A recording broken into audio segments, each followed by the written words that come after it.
Welcome back, fellow Suplexians. We are here. It is Valley of the Suplex.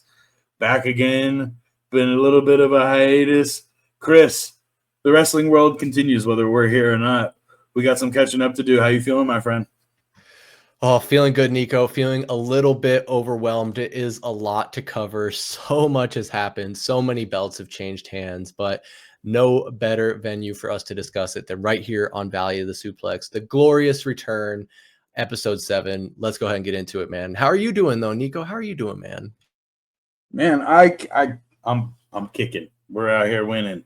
It is such a fun time for wrestling, especially if you're in the Valley. We'll talk about that a little bit later. The Valley has wrestling coming up.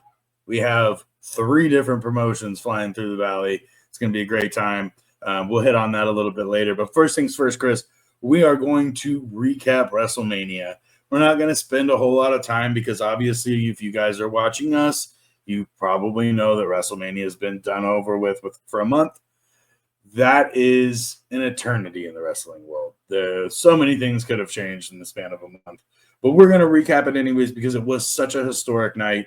And I'm sure that the world is clamoring for the opinions of Niko and Chris on WrestleMania. I know that's what the people want. First things first, WrestleMania is a party. It's a celebration. It is a get-together of one of the more niche groups of people in wrestling fans. It's the only time that a major city like Vegas gets turned literally into a wrestling hub. I cannot wait to attend one of these WrestleMania weekends myself. I have not been yet, but man, oh man, Vegas looked like it was a good time. It did look like it was a little bit of a storm there getting out of the old Allegiant Stadium. I was seeing about 17 people shoulder to shoulder taking up the width of the sidewalk and the road, packed like sardine cans, all trying to get out of there. That can't be fun. But Chris, man, the setup, the stage, the way everything looked, is it just me or does it seem like year after year this stuff gets more and more extravagant, more and more over the top? There were seats on the stage this year. People had seats on the stage at WrestleMania this year. It's a crazy, crazy thought. I don't know, Chris. You think this is just Vegas, or do you think that this is one of those things that we're going to continue to see the trend of like magnificent staging? It's hard to say, man, because I mean, obviously Vegas is Vegas, and Allegiant Stadium is one of the newest stadiums in the country. But at the end of the day, man, the company has to keep trying to do it bigger and better year after year. I mean, just look at this crowd, look at this setup. It is absolutely bonkers. And you do it over a holiday weekend. You do it on 420 in Vegas. Man, so many different angles to talk about. But yeah, I don't know. I don't know where you go from here.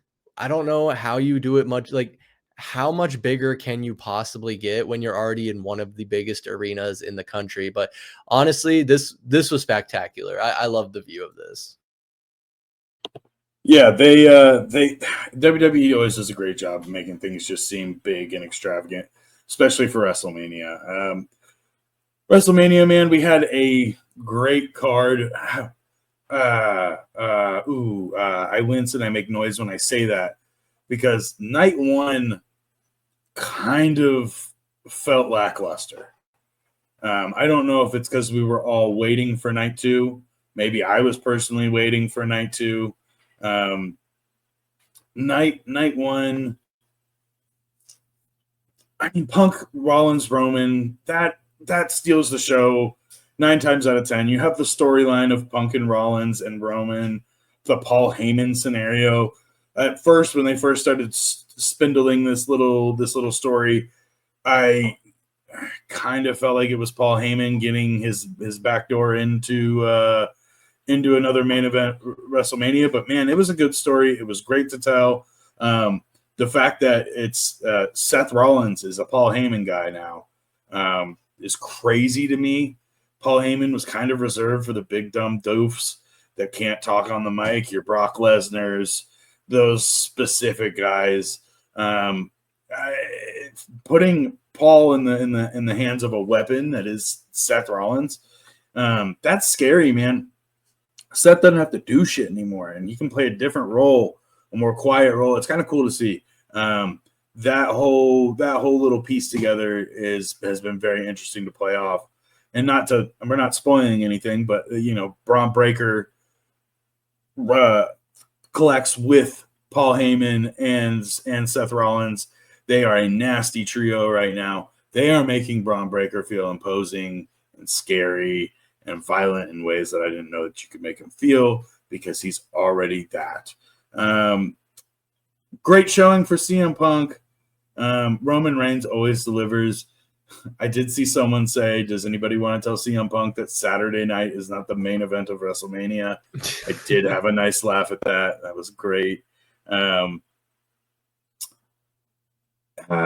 guess on to the not so surprised but kind of surprise of the night. You had Jey Uso and Gunther. I mean, everybody wanted Jey. Nobody really thought it was Jey. Jey Uso takes the belt, defeats Gunther. Fucking. It was cool. It was cool for WWE to pay back a wrestler that has done so much for them in the tag team division, in the singles division. He leads the company in fucking merch sales. That's, I hate to peek behind the curtain, but guys, when you're on top of the company in merch sales, they put a belt on you. That's just what fucking happens. Great job for Jey.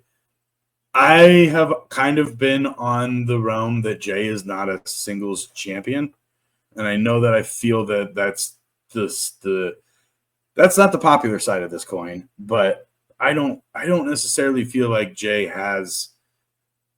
It's going to sound so cliche because his nickname is Main Event Jey Uso, but I don't feel like he has it.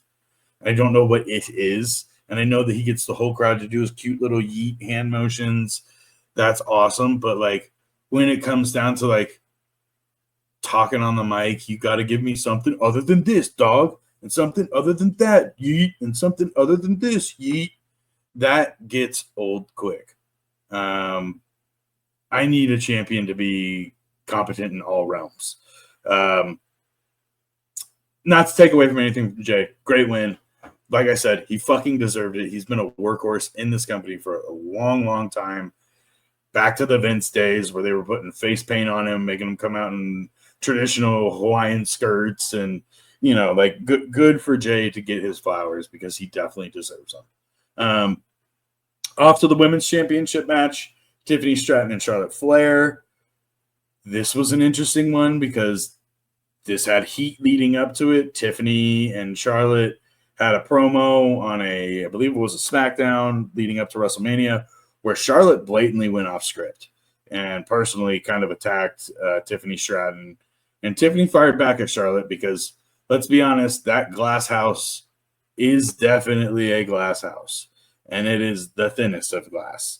So, when your Papa Bear is Daddy Rick, and we know some of Daddy Rick's stories, and old Ashley has been, through the mud herself, I think it was an interesting choice for Charlotte. It also lets you know that when these wrestlers talk about their characters being a more a pumped up version of themselves, that was case in point. Charlotte Flair is a fucking inflated version of Ashley, whatever. It kind of sucks because somebody had to put Charlotte over.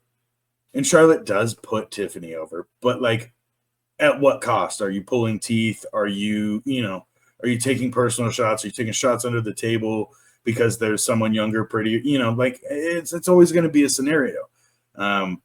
So yeah, for me, it just kind of emanated the stank factor that is Charlotte Flair for me. I go through spurts where I'll have 3 weeks where I really like what she's doing, and then she just the real life pops up and she's not great, and it takes it all away for me. So Tiffany retains. If I'm WWE, keep a belt on Tiffany Stratton at all times. I don't care what it is. Keep a belt on her.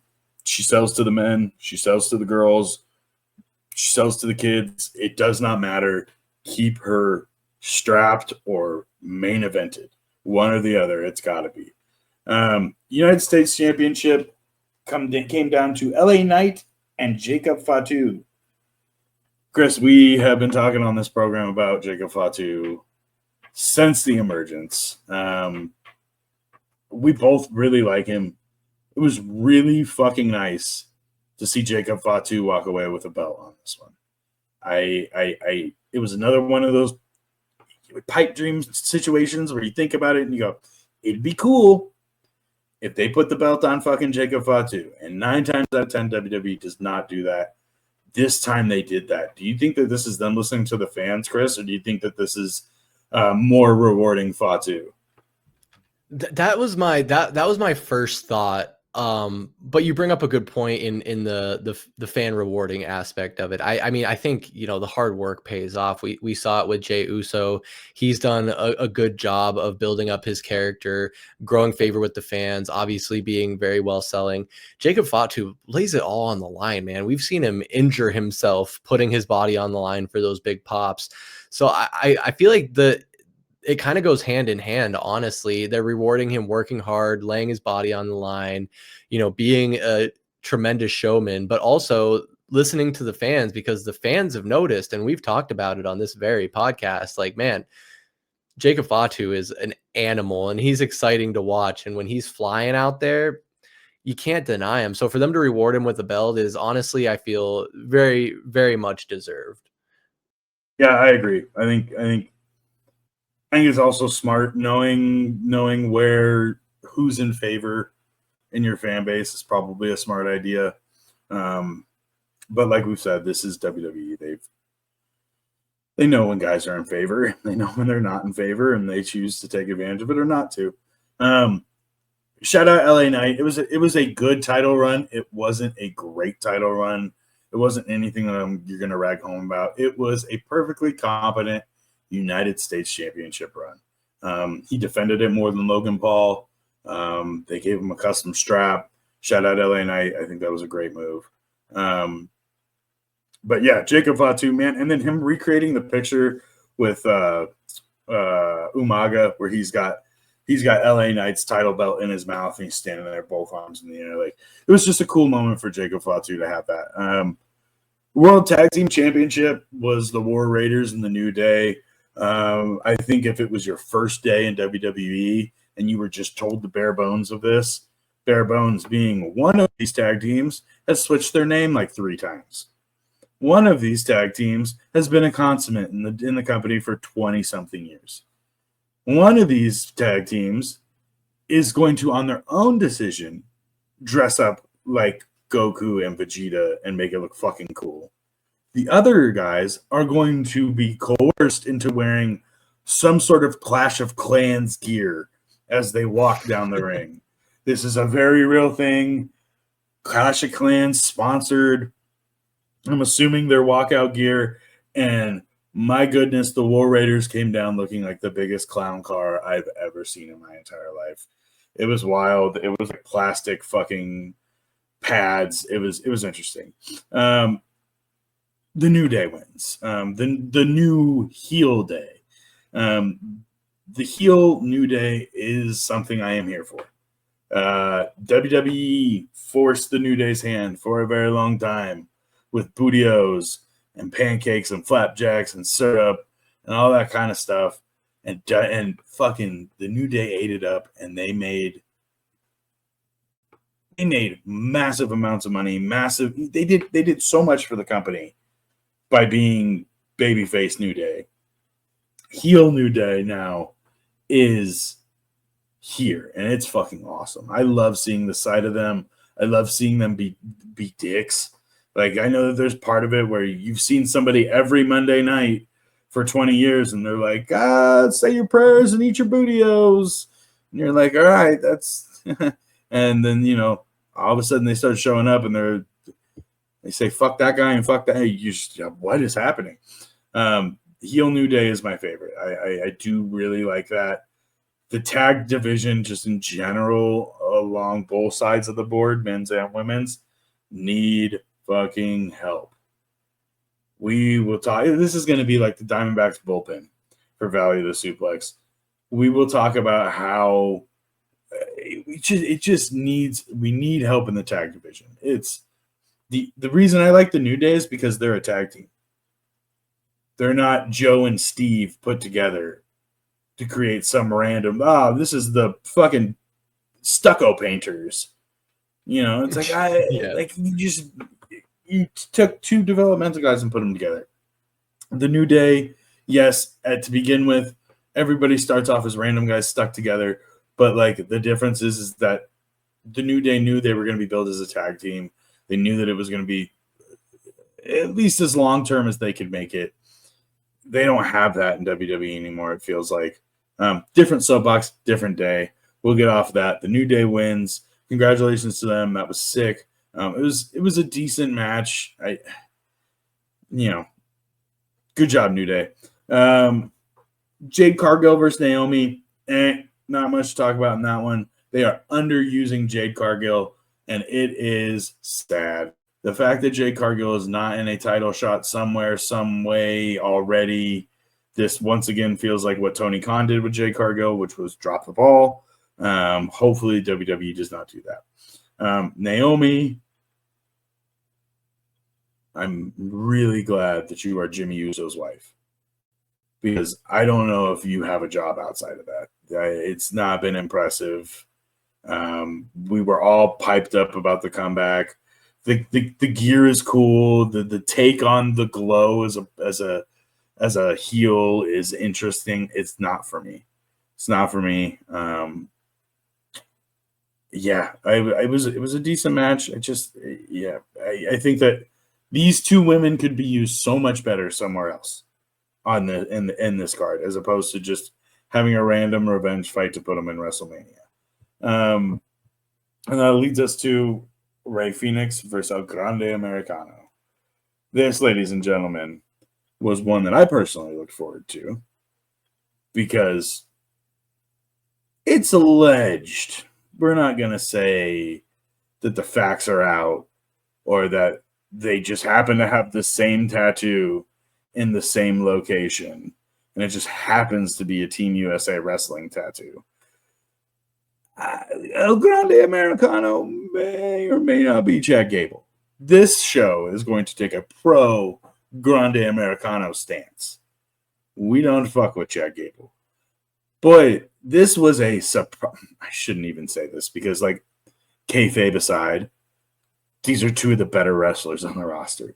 So the fact that they came in, burnt down the barn, and dude, Rey Fenix showing up on like 48 hours notice to a WrestleMania and then putting on a fucking hell of a shout out to El Grande Americano for his consummate work ethic, and in his Chad Gable like wrestling qualities. I really enjoyed this match.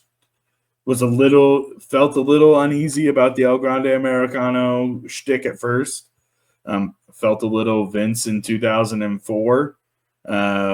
Man, Chad is the one that can pull this off on that roster. Very well done.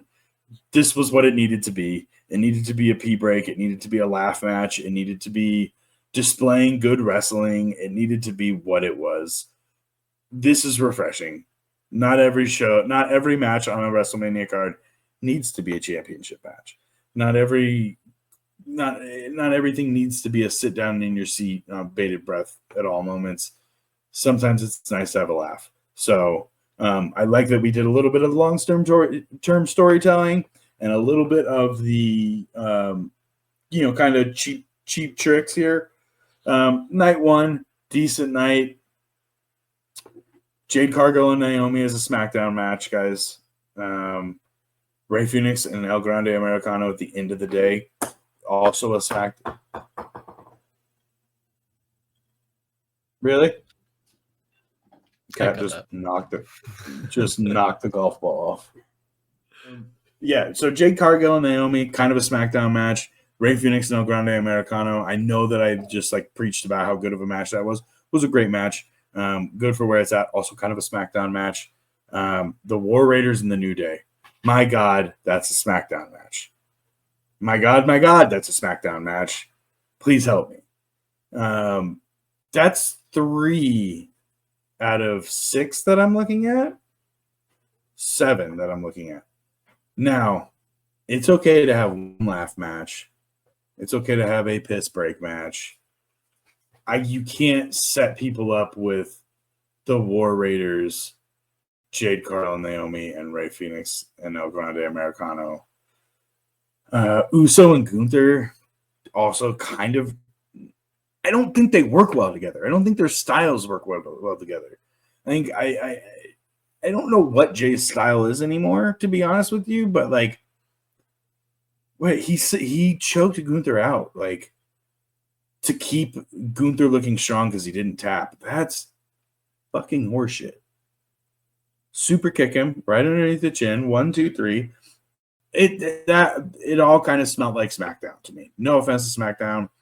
They're just, we could have maybe done either the match placement better or the matchups better. But that was night 1. Night 2, just I personally, for my money, definitely a better night. You had Cody Rhodes and John Cena. You had Rhea Ripley, Io Sky, and Bianca Belair. You had Braun Breaker, Penta, Dom Mysterio, and Finn Balor. You had Lyra Valkyria and a partner to be announced, and Liv Morgan and Raquel. You had the insert WWE cliche here. You had the Sin City Street Fight with Drew McIntyre and Damian Priest. You had Randy Orton, TBA, and AJ Styles and Logan Paul. Now, that card looks tasty. That looks like we paid a little bit of attention.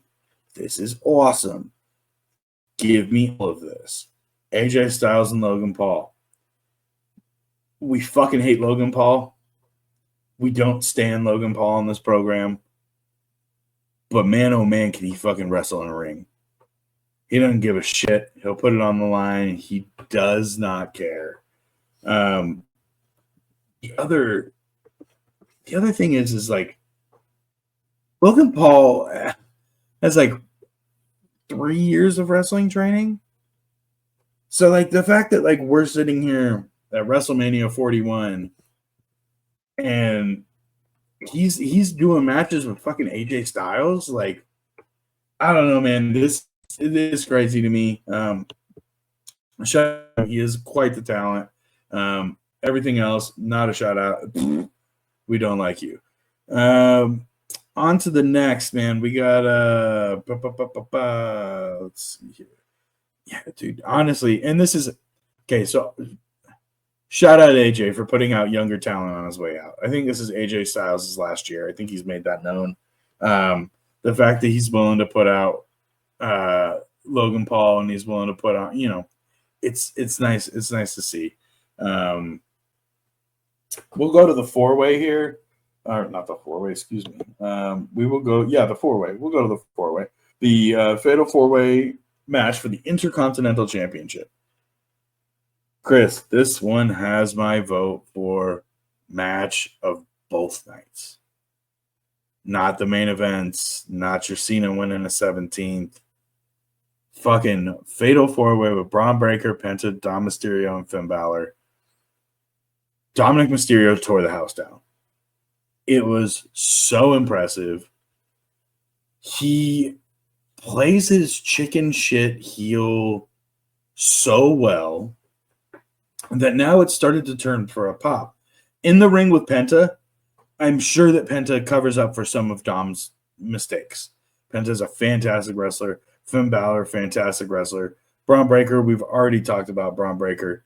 Man, oh man, oh man. It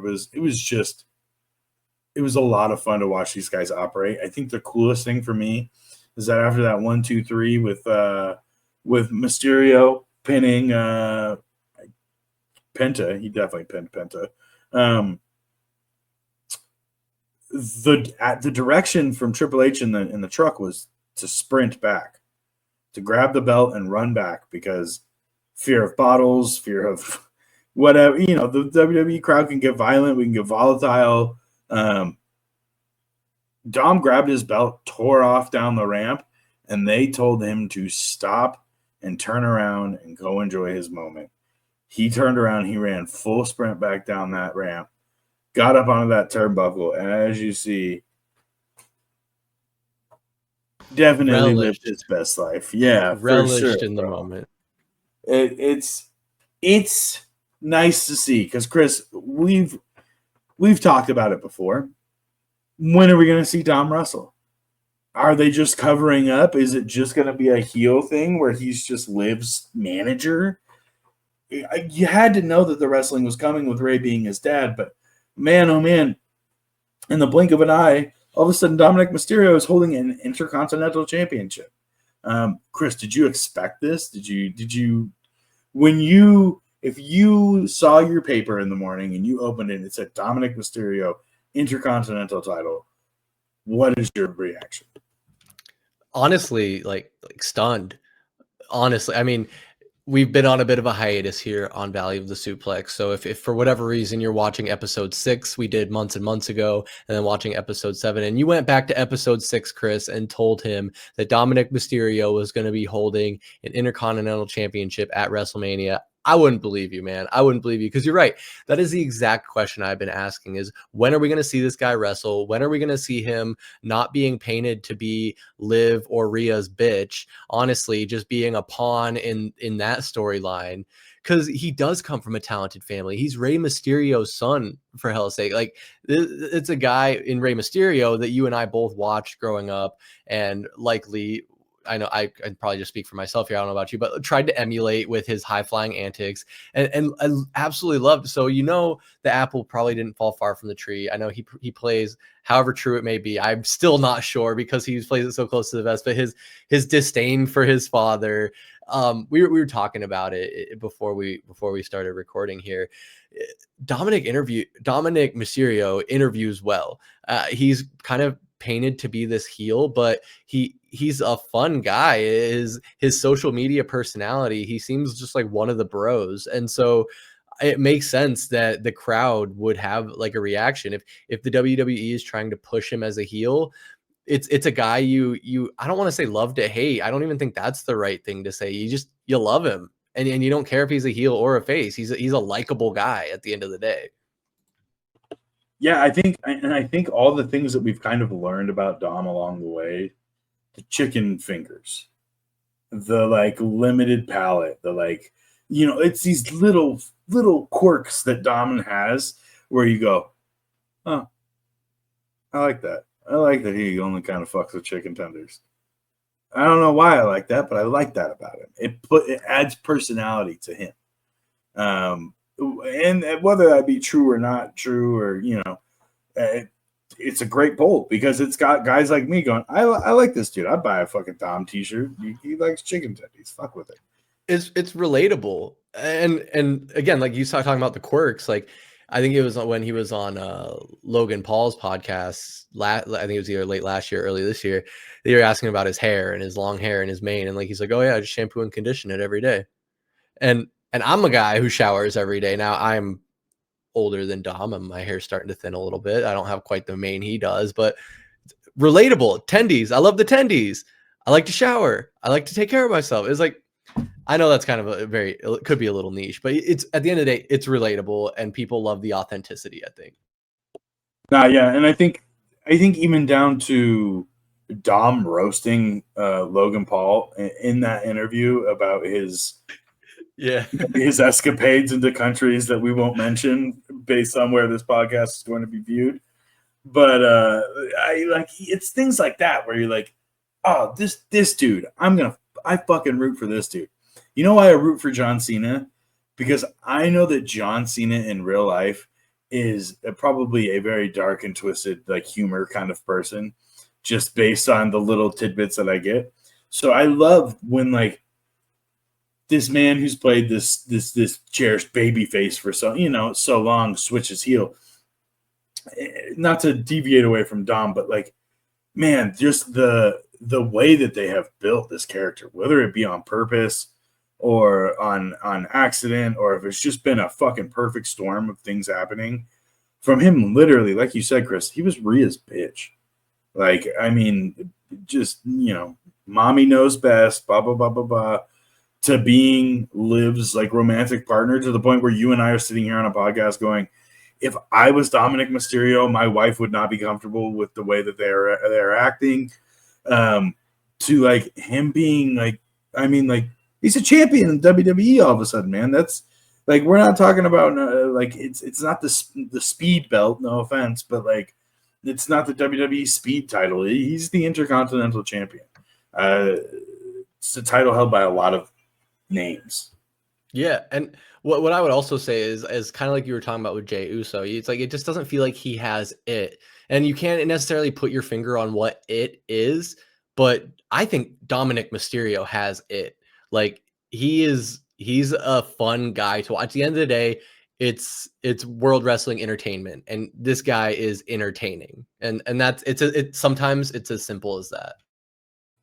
Yeah, and I think you nailed it on the head. I don't know, nobody knows what it is, but Dom, it's a feeling. It's the arena on standing ovation for a heel, like winning a championship. Right. Like, that's it. Whatever it is having the ability to be literally booed so mercilessly to the point where you cannot pick up a microphone and talk, to like literally being celebrated. So shout out Dom. That was a great fucking match. Definitely surprised me. I had kind of talked with a buddy about how I thought that was going to be the match to watch, but didn't think that it was going to steal the show. The triple threat match for the Women's World Championship with Rhea Ripley, Io Sky, and Bianca Belair. I don't think I expected this to end the way that it did. I think I kind of saw this and went, well, if it's going to Io, or if it's going to anybody, it's going to Rhea or Bianca. Like, Io is a temporary champion. For some reason, WWE has beat that into our brains, is that she is a temporary champion. She's fantastic to watch, by the way. Io is an amazing wrestler. We were missing some things in this match. I don't know what it was. It's the opening match on Sunday's show, so you expect things to be pumped. The KOD on Ripley was okay. The fact that Io like kind of dominated on the fact that like those two were more focused on each other, I think does tell that story that I was just kind of alluding to, which is that like WWE views her as a transitional champ or whatever. Everybody was so fucking focused on Bianca and Rhea. You forget about Io. Io does the over the moonsault for the win. Perfectly suitable. It was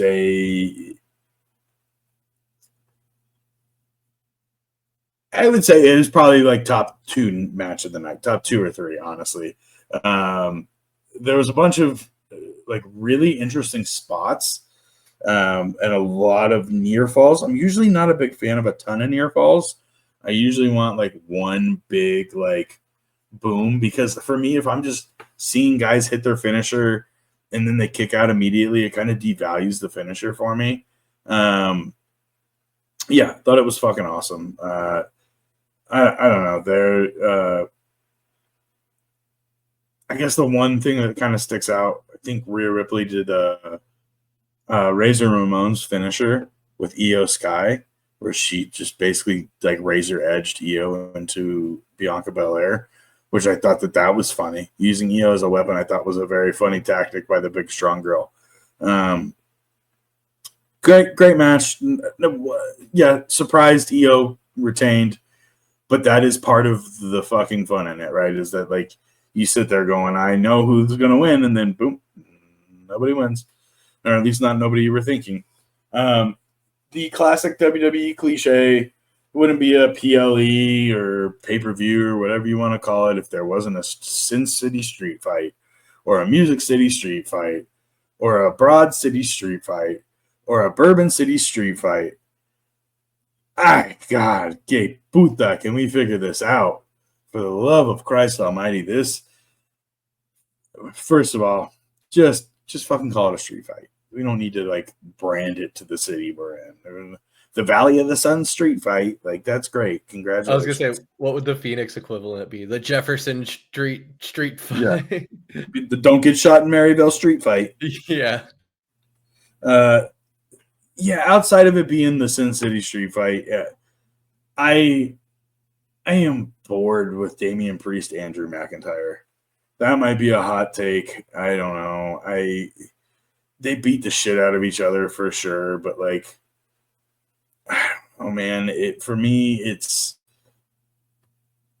like when your biggest takeaway is like Slayer playing Damian Priest into the ring, like you know, like all right, a cool pull, but like that's not what we're here for. McIntyre tweeted during the match, thought that was fucking hysterical. I don't know, man. I'm not. Damian Priest since leaving Judgment Day has just kind of been blah. Damian Priest inside of Judgment Day was just kind of blah. I do love this. This is funny. Like that's pretty good, right? Like live tweeting during the match. I think McIntyre tried to get WWE to make this a shirt too, because it had like a shit ton of retweets. It was a cute match. But I'm not as mad at this match as I would have been if it was on night one. Just because I think that there were so many fucking bangers that like, yeah, cool. We'll take Priest and McIntyre. I just wish that was maybe booked better to begin with.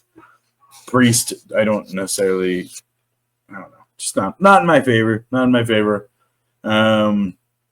We talked about Mysterio, which was Randy Orton had an interesting card there, which was a TBA. Randy Orton versus God knows who.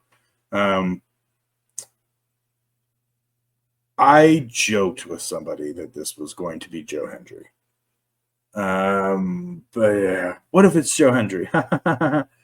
And somebody said, if Joe Hendry is my WrestleMania surprise, I'll turn it the fuck off.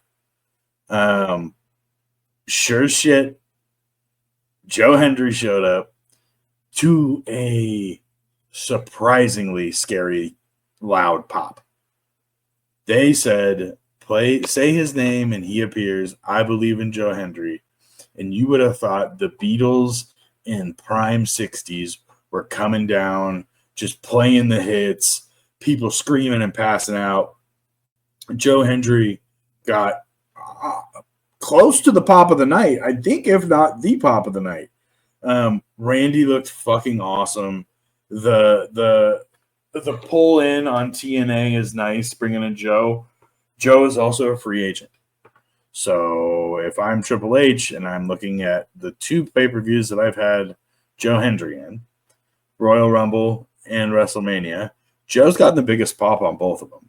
Joe's probably in WWE at the end of this whole contract negotiation, would be my guess. Orton did the whole clap thing. Him kind of trolling Hendry was fucking awesome. This match wasn't much outside of the pop for Joe Hendry, though. And I think, like, what can you expect when you have a last-minute injury? The fact that they were able to pull somebody that got such a massive ovation from the crowd, I think a great pull. Yeah, it was honestly, it was a scary loud pop. It was freaky. It makes Randy look like Randy, but like, you know, like I said, that this match was nothing but them to play Joe Hendry's fucking theme song. We talked Paul and Styles. Not much more to talk about on that. We'll talk about, I guess, another to be determined here. The Women's Tag Team Championship. I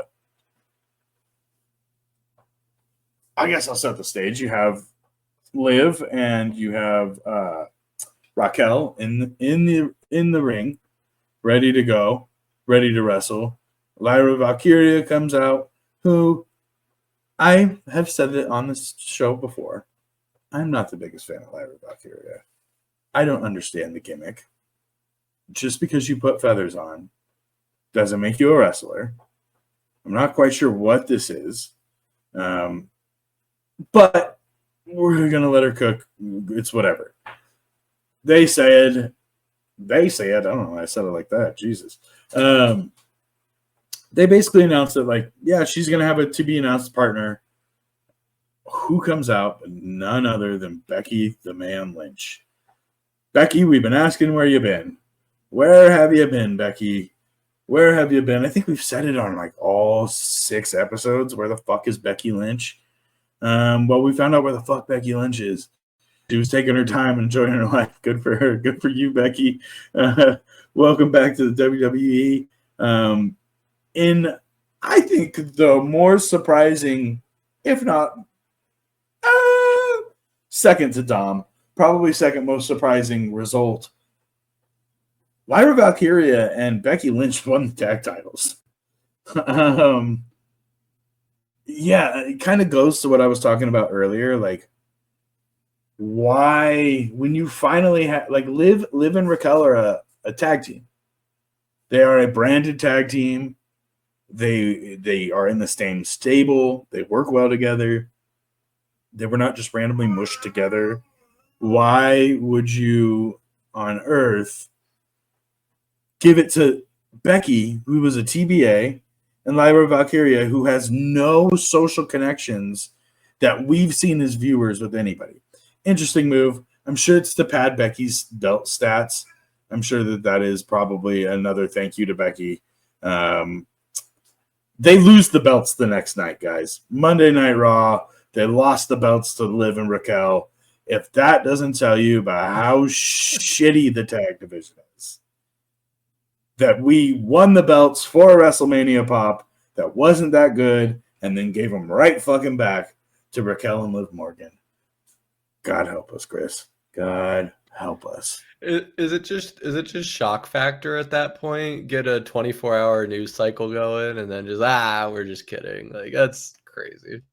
The feeling of relief that I had when they gave the belts back to Liv and Raquel was one of, like, popping a pimple that has been aggravating you and it was one night. It was one night. So yeah, it was very interesting. We will kind of move on through this. Obviously, I just will touch that Bayley was the one that was supposed to team up with Lyra Valkyria.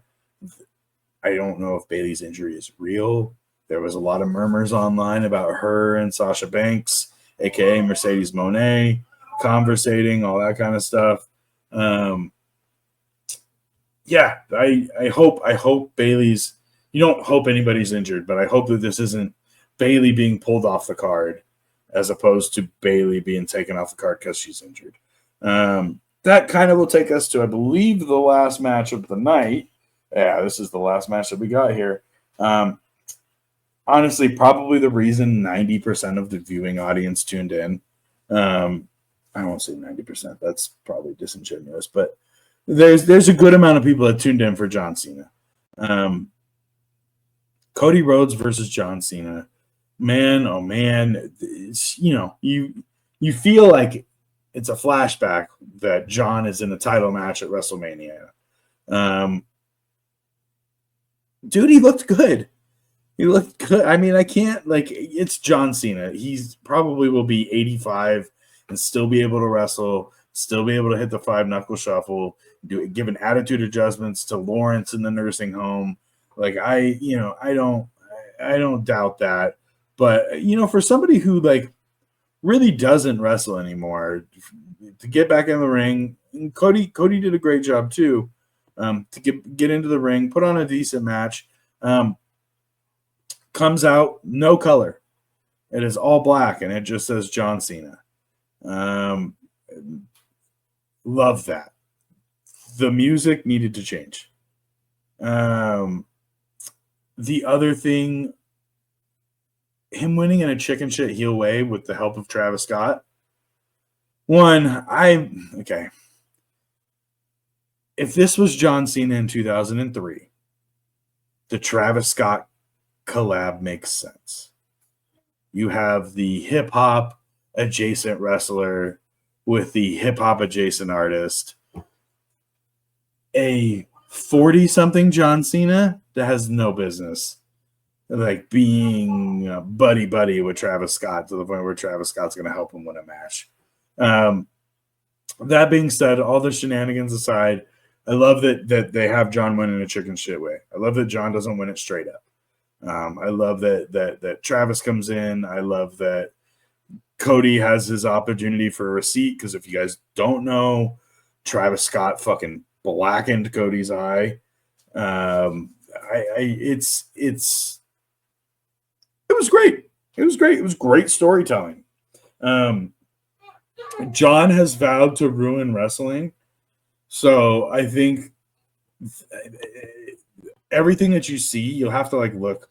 It's in this picture. He's got the title on his back. You're not supposed to. I get, and this is, I don't know what world this comes from, but I guess in the wrestling world that this is a bad move. You never put your title on your back. You never wrap around your title around your waist backwards. Now, John's biggest thing now is that he comes out, title around his waist backwards, upside down. It's nothing but disrespect to the belt.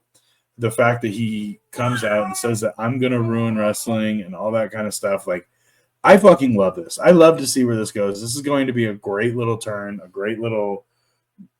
It's going to be awesome. This is not the retirement run that people thought John Cena was going to get. I don't think many people thought that we were going to be booing Cena out of the building, or at least wanting to. For me, I love heel Cena. I will not be booing, but yeah, man. Cena wins. This is obviously a historic title because this is defeating Ric Flair. Ric Flair has the company lead with 17 championships total. Now, I do offer you this nugget of information. In Cena's post speech, I believe after the Rumble, he says something like, I'm going to win my 17th so I can shake the hand of the next person to do that. Something along those lines. The next closest person is Charlotte Flair, guys. So if John is saying that he's going to win this title to shake the hand of the next person to win, be on top of the title race, it is Charlotte Flair. So if that's a peek into the future, hopefully it's not, Charlotte Flair probably will win another championship. All that being said, fucking WrestleMania was good, man. It wasn't out of this world. I think that there's a little bit of fatigue from last year's WrestleMania because last year's WrestleMania was so damn good that this one didn't have a chance to live up. All in all, that being said, thought it was a great WrestleMania. Get to see John Cena hoist his 17th belt. You get to see the New Day win a championship in there. I wonder if the whole dog and pony show is going to get a little tired with the celebrity invites and stuff. It'll be interesting to see. Time will tell. Yeah, man. I don't know. I was thoroughly pleased with WrestleMania this year. All right, that's going to take us to Backlash, guys. Backlash. I wish that they would do more with this pay-per-view, to be honest with you. Outside of a guest appearance, McAfee wrestling. I mean, you had title shots, but no title ever changes hands at Backlash. I really wish that we could start getting that going because I do think the whole idea of Backlash is that there's supposed to be repercussions for what happened at WrestleMania. I like that fucking premise, man. That gives a cool premise to set up. Lyra Valkyria, Becky Lynch, for example. That's a match that happened at Backlash. That makes sense. Lyra Valkyria, Becky Lynch won a tag team title at WrestleMania. Fucking Becky turns, heel Becky comes out, Lyra versus Becky. That makes sense. Dom putting the IC title on the line against Penta. It feels scripted. It feels like the writing's on the wall with that one. I don't want Dom that close to Luchadors right now. I know that he wrestled him in the 4-way at Mania, but like we could have had any Balor. I know maybe they're probably saving that for maybe a SummerSlam or something along those lines, but like there's maybe somebody that's not in that wheelhouse of like luchador wrestler where Dom's comfortable. Jacob Fatu had a 3-piece for his championship. I think that's going to be a common theme, is that Jacob Fatu is very rarely going to take on singles. I think it's going to be a lot of like, fatal 4-ways or triple threats. Just because I think they're going to put over how much of a badass he is. I don't know, man. It was a good pay-per-view. It could have been better. The crowd is super over with certain guys right now and super not with other guys that WWE wants them to be. Putting McAfee out there is a hot button topic for wrestling fans. True wrestling fans don't think that McAfee has any business being out there. True with quotation marks, because they feel like they are the true wrestling fans. Pat's put in the work as far as I'm concerned. He's wrestled SummerSlams and NXTs and all that kind of stuff. The whole premise of Pat having a match because he stood up for Michael Cole because Gunther didn't like the way that Michael Cole was calling a match. Love that. Love Gunther choking out Pat to the point where Pat's drooling on himself on national TV. Love that they get Pat's boys and his group of miscreants involved. I thought that this, for a celebrity match, which is what this fucking is, I don't know, man. I thought it was good. Also, anybody who gets in there and takes Gunther chops, that's just kind of gnarly. Yeah, they have McAfee doing the punt. McAfee tried to hit a couple of chops. Gunther did the whole, come on, go ahead, do your worst, and then just basically sauteed him to the ground with one fucking chop. I did think, side note, funny part about this match is Michael Cole, begging Gunther within an inch of his life to not do it anymore to Pat. Pat, you don't have to do it. It's over, Pat. It's over, Pat. Michael Cole will always play that role so fantastically. People will pick on the fact that McAfee was in jeans and a tank top. Fuck, who cares, dude? Who cares? That's such a fucking niche wrestling. He wears a shirt when he wrestles. That's, I guess, people's big holdup with Pat is that he wears a tank top when he wrestles.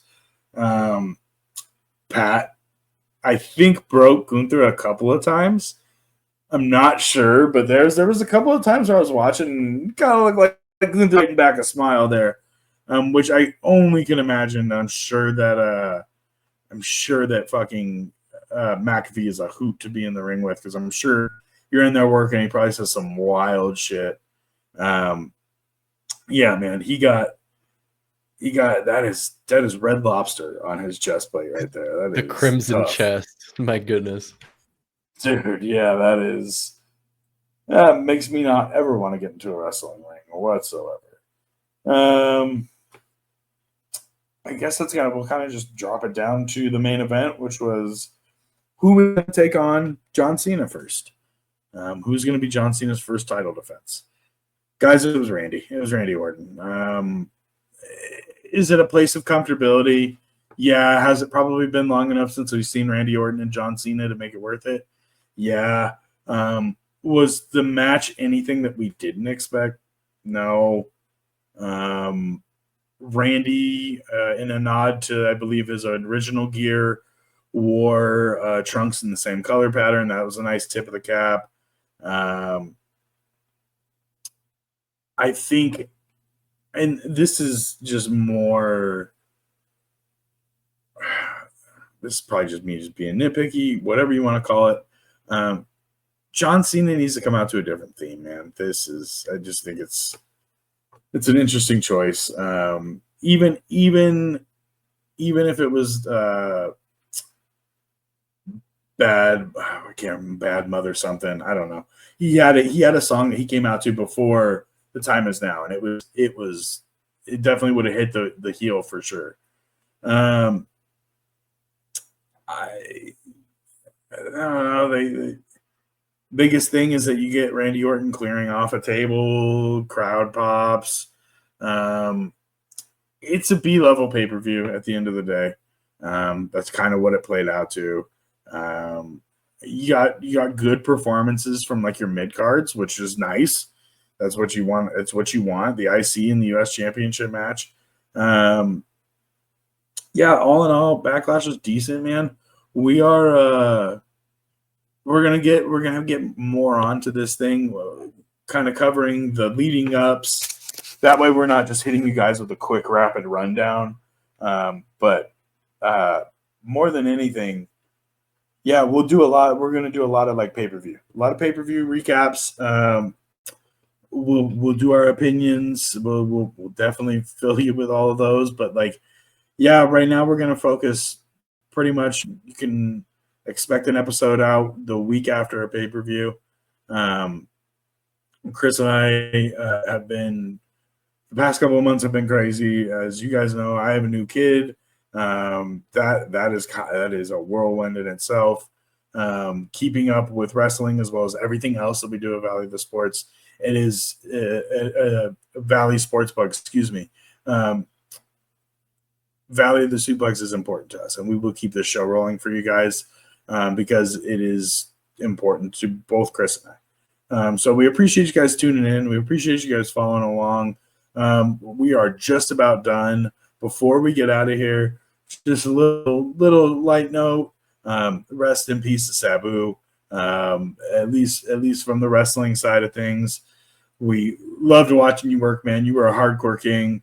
I think like a month before he passed away, he was like flying into barbed wire over like at Joey Janela's promotion. So Sabu did it until the day that he died. No one can ever say that he didn't. He lived a hard and good life. So rest in peace to Sabu. That's a tough one for the wrestling community, just on nostalgia's sake, if anything.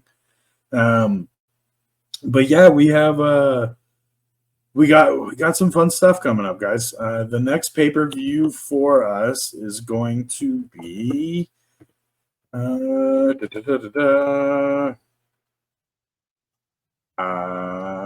Saturday Night Main Event, and then a Money in the Bank beginning of June. We definitely love ourselves some Money in the Bank. That is when things start to get a little feisty, so we will be covering that. Saturday night's Main Event, I'm gonna say we'll probably cover that one as well, just because they get a little frisky with the Saturday Night Main Event, so we wouldn't want to miss something and leave you guys in the dark. Man, we have some fun stuff coming to the Valley, Chris. Aside from WWE, we have TNA coming and a 2-day extravaganza at the Mullet Center. They are doing June 6th and June 7th at the Mullet Center. Tickets are actually pretty cheap, I'm not going to lie. Floor seats for a 2-day pass, $145. That's row 2 on the floor. So not bad at all. AEW is going to be here May 25th for Double or Nothing. The first time that I believe that pay-per-view has been held outside of Las Vegas. This will be a fun show. Your boy has tickets. We will be boots on the ground for Valley of the Suplex at Double or Nothing. That will be a great time. Get your tickets. Get out and see it, guys. It's Arizona. The market is niche. If you think that the tickets aren't going to be there, you're dead wrong. They're there, and they're relatively inexpensive. So fill it out. That way we can get a fucking WrestleMania to Phoenix. Because if we don't show our ass as a wrestling city, guys, we're not going to get wrestling events. So come out, support, do what you can, get invested in the wrestling scene in Arizona. Now, we don't like to shout out California, but Chris, War Games is at Petco Park in San Diego this year. Ooh. That's a makeable drive. That's a doable hotel. That's a beautiful ballpark. November 30th. Oh, actually, I don't know if it is November 30th. It is in November 29th, maybe, something like that. War Games, one night event, Petco Park in San Diego. If I have my druthers, your boy will be the third baseline watching the War Games go down. But yeah, we got awesome stuff coming up. Dude, WrestleMania is just such a fun time of year. So much stuff changes. You feel the excitement. It is our Super Bowl. It is our moment in the sun. It is the time for WWE to be a little more boisterous about stats that aren't true. Like I think they tried to say 250,000 or something for like a 2-day total. It was a crazy number. Nonetheless, WWE puts on a show. They put on a party. They do a great job. They had all sorts of events going on around this. The roast of WrestleMania, immediately following WrestleMania, with Tony Hinchcliffe, which I heard was questionable. I heard that there were some things said. But I also heard that Paul Heyman told Braun Strowman that he sucked right to his face.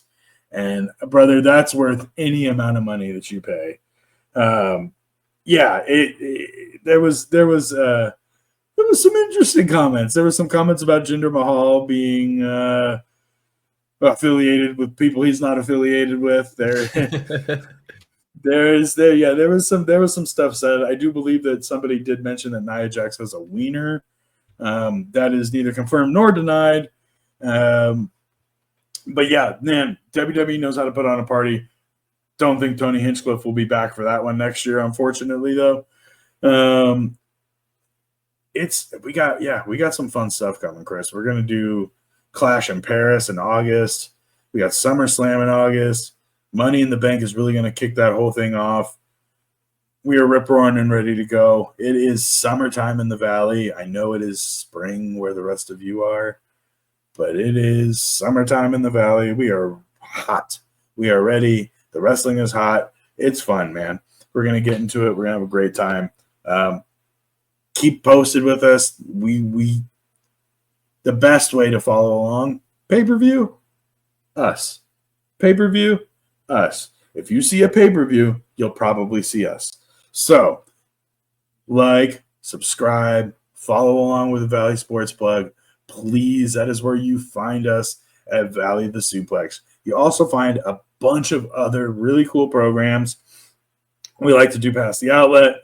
We like to do all sorts of fun stuff like that. We'll do our roundtables. That's where you see myself pop up a little bit more. Chris takes care of Past the Outlet with Mike. We got Heat Check Lives. Man, we got anything and everything for your Valley Sports needs. So, that being said, like, subscribe, smash that like button, bruv. We appreciate you guys sticking with us, fighting through it. We are going to do like Dakota Kai and Braun Breaker and get cut. We will see you guys later. Enjoy the rest of your evenings or your days. Appreciate it.